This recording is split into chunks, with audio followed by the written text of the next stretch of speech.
বিলিয়ারার ছায়া।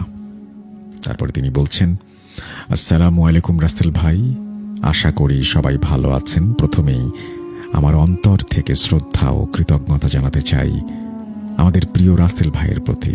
তারপরে তিনি বেশ কিছু কথা বলেছেন, সেগুলো আমি আর পড়ছি না।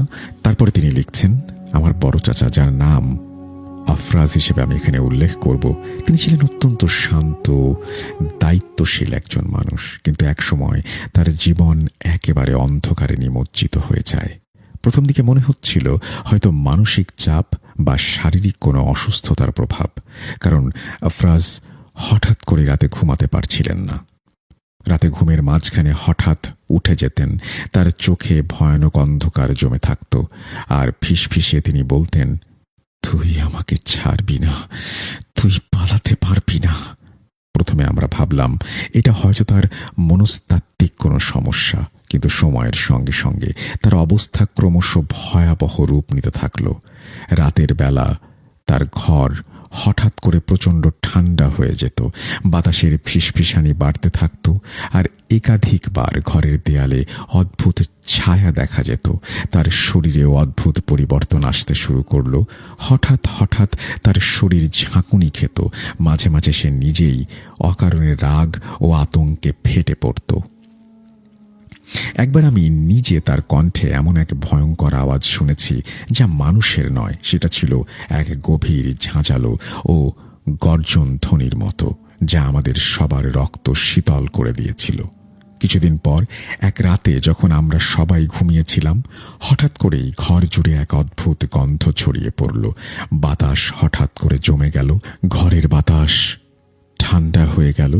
এমন কোনো এক অদৃশ্য শক্তি যেন বাসা বেঁধেছে এই ঘরে। আমাদের বড় চাচার শরীর কেঁপে উঠল এবং সে ফিসফিসিয়ে বলল, বিলিয়ারা ছাড়ছে না, সে আমার আত্মা দখল করেছে।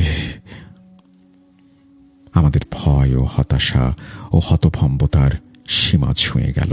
আমরা বুঝতে পারলাম আমাদের পরিবারের সাথে জড়িয়ে গেছে এক ভয়ঙ্কর অতি প্রাকৃত রহস্য, বিলিয়ারা নামের এক জিন, যেটি বহু প্রজন্ম ধরে আমাদের পরিবারের ওপর ভয়ানক প্রভাব বিস্তার করে আসছে।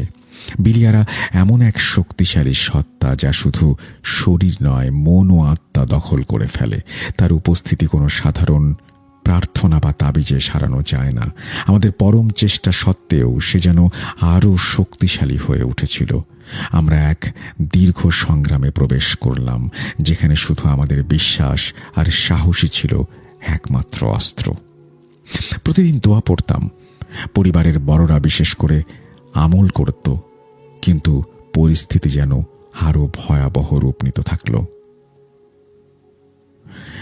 একদিন রাতে যখন পুরো বাড়ি এক ধরনের অদ্ভুত ছায়ায় ঠেকে গিয়েছে, বিলিয়ারার আওয়াজ যেন চারপাশে গর্জন করতে লাগলো, তুমি পালাতে পারবে না, আমি তোমার সঙ্গে আছি। সেই রাতে আমাদের সবার জীবনের সবচেয়ে বড় পরীক্ষার রাত। কিন্তু সেই একই রাতে আমরা আবিষ্কার করলাম এক আশ্চর্য সত্যি, বিলিয়ারা আসলে আমাদের পরিবারের প্রাচীন এক ভুলের প্রতিশোধের রূপ। এটি ছিল অতীতের গোপন এক পাপ যা এখনো আমাদের ওপর থেকে ওঠেনি। এইবার অতীতে ফেরা যাক। আমাদের পরিবারে প্রাচীন এক গোপনীয়তা ছিল যা কেউ কখনো মুখ খুলে বলেনি। প্রায় ৮০ বছর আগে আমাদের দাদার এক ভাই ছিল। তিনি একসময় উচ্চ সামাজিক অবস্থানে ছিলেন, কিন্তু লোভ ও ক্ষমতার তৃষ্ণায় তিনি এক ভয়ানক কাজ করেছিলেন।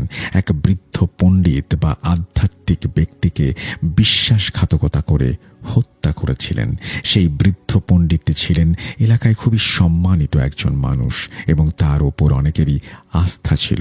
সেই বৃদ্ধ পণ্ডিত অত্যন্ত শক্তিশালী ও পবিত্র মানুষ ছিলেন, যিনি বহু বছরের সাধনা ও তপস্যার মাধ্যমে অতি প্রাকৃত কিছু শক্তি অর্জন করেছিলেন। তাকে হত্যা করার পর তার মৃত্যু কেবল একটা শারীরিক অবসান ছিল না, বরং তার আত্মা ভয়াবহ অভিশাপের মাধ্যমে প্রতিশোধ নেয়ার জন্য বেঁধে রাখল শক্তিশালী জিন বা অতি প্রাকৃত সত্তা, যেটি পরবর্তী প্রজন্মের ওপর বাসা বেঁধে প্রতিশোধ নিচ্ছে। এই বিলিয়ারা নামের জিনটি আসলে সেই পণ্ডিতের অভিশাপের বহিঃপ্রকাশ যা তার মৃত্যুর জন্য দায়ী। পরিবারের প্রতিটি সদস্যর ওপর এক একভাবে প্রভাব ফেলেছে সে। এটি তাদের শারীরিক ও মানসিক শক্তি ধ্বংস করে দিয়েছে। কখনো কখনো ঘর বাড়িতে অদ্ভুত সব ঘটনা সবাইকে আতঙ্কিত করে তুলেছে।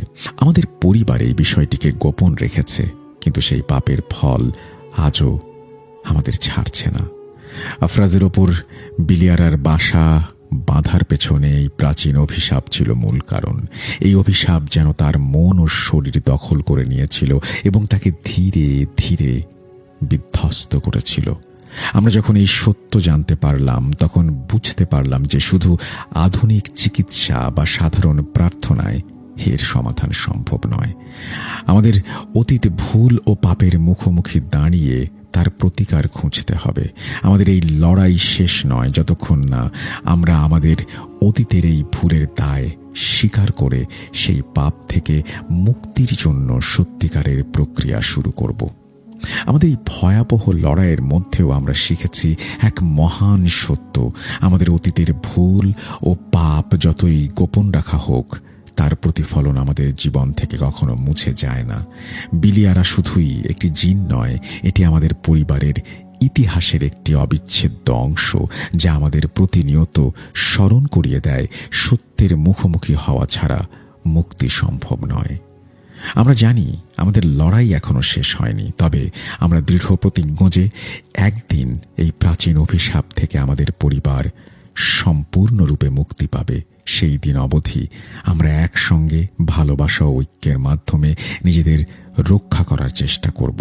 আপনাদের সময় ও মনোযোগ দিয়ে আমাদের ঘটনা শোনার জন্য ধন্যবাদ। আশা করি এই অভিজ্ঞতা অন্যদের সতর্ক করবে এবং তাদের সাহায্য করবে যারা এমন ধরনের কঠিন পরিস্থিতির মুখোমুখি হয়েছেন।